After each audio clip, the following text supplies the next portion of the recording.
Assalamualaikum warahmatullahi wabarakatuh. Perkenalkan, kami dari kelompok 7 yang akan membahas tentang metode tabular.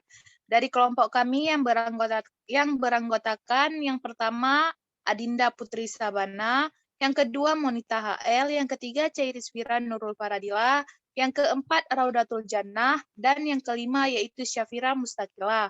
Nah, kami akan menjelaskan beberapa hal mengenai metode tabular. Nah, pada slide selanjutnya akan dijelaskan oleh kawan saya, yaitu Raudatul Jannah. Kepada Raudatul Jannah, saya persilahkan. Terima kasih. Baik, akan saya lanjutkan. Jadi, sebelum masuk pengertian tentang metode tabular, kita harus mengetahui dulu apa itu agregat.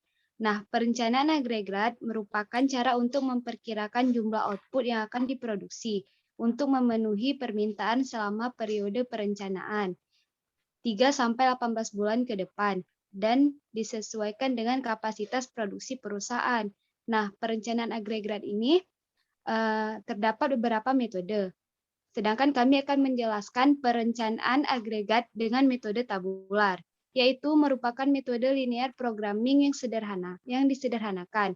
Metode ini memberikan hasil yang optimal jika kasus yang diselesaikan sesuai dengan asumsi atau persyaratan masalah transportasi, di mana asumsi metode transportasi adalah sebagai berikut.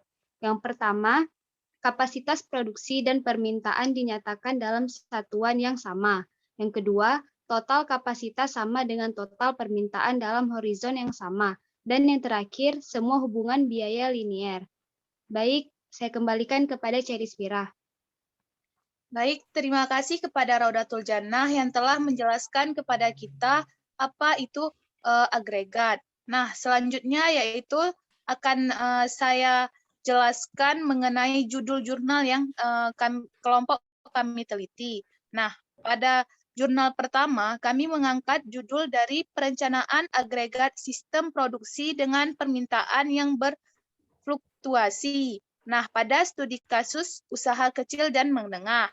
Yang kedua yaitu kami mengambil jurnal yang berjudul Optimasi Produksi dengan Perencanaan Produksi atau Aggregate Planning dengan menggunakan metode transportasi atau tabular di industri otomotif.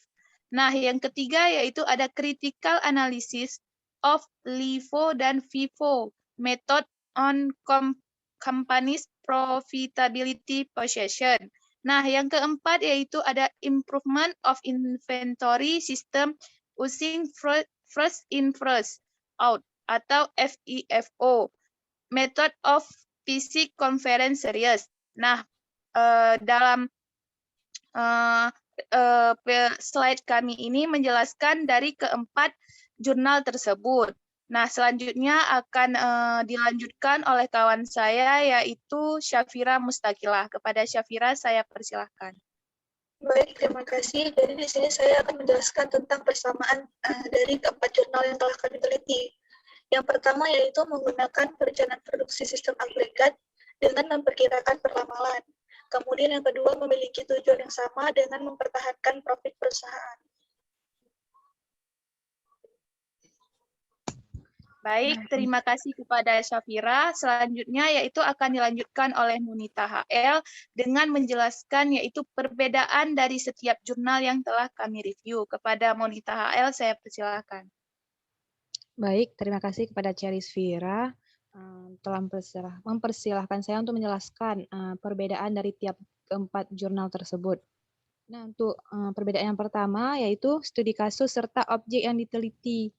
Nah, pada studi kasus, jadi pada review yang telah, jadi pada jurnal yang telah direview itu, objek yang digunakan berbeda-beda, tergantung dari permasalahan tiap studi kasus, seperti yang judul pertama yang di bagian industri otomotif. Nah, permasalahan di situ ialah mereka belum mampu mengoptimasi biaya produksi. Kemudian dalam mengantisipasi demand pun belum semuanya terpenuhi. Kemudian peramalan juga masih dilakukan dengan pembukuan secara manual. Kemudian perbedaan Yang kedua, ada masalah yang timbul dari setiap studi kasus. Seperti yang saya bilang tadi, belum bisa mengoptimasi biaya produksi, ramalan di masa yang akan datang.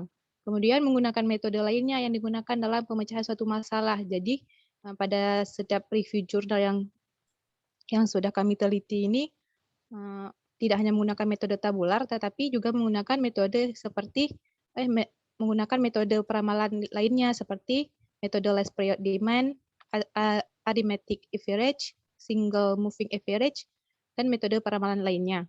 Kemudian perbedaan yang keempat, terdapat hasil serta kesimpulan yang berbeda dari setiap studi kasus yang diteliti.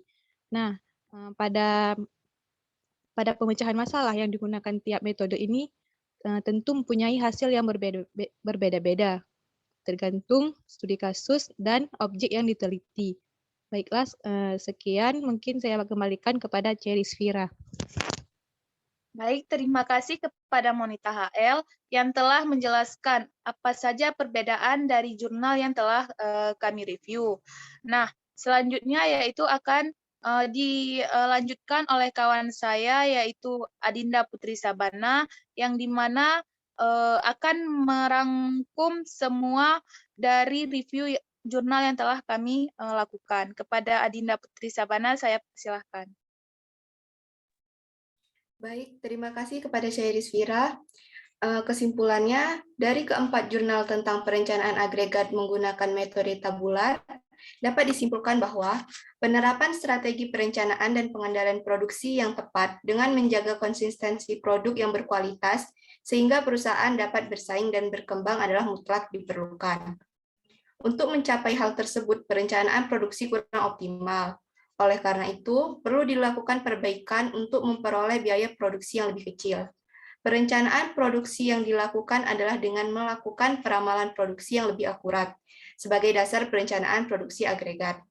Perencanaan produksi dengan metode agregat tubular ini diharapkan dapat menunjang kelancaran proses produksi perusahaan terkait, sehingga kerugian perusahaan karena demand dapat diminimasi.